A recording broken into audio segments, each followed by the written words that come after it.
Now let's divide 6 whole number 1 over 5 by 4. Feel free to pause the video and give this a trial.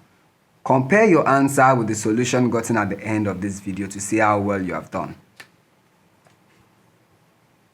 Solution.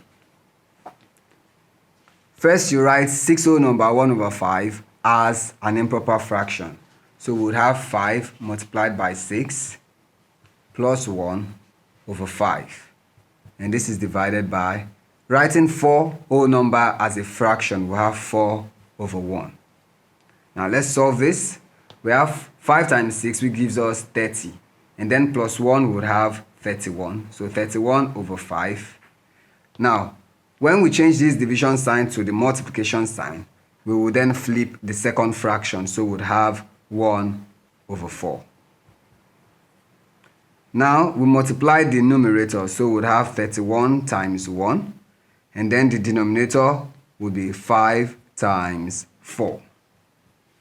31 multiplied by 1 will give us 31. And 5 multiplied by 4 would give us 20.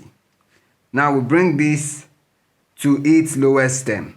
Seeing that they do not have a common factor, we can then rewrite this instead as a mixed fraction since the numerator is larger than the denominator. So we have here an improper fraction. And to bring this to mixed fraction, we find out how many times 20 goes in 31.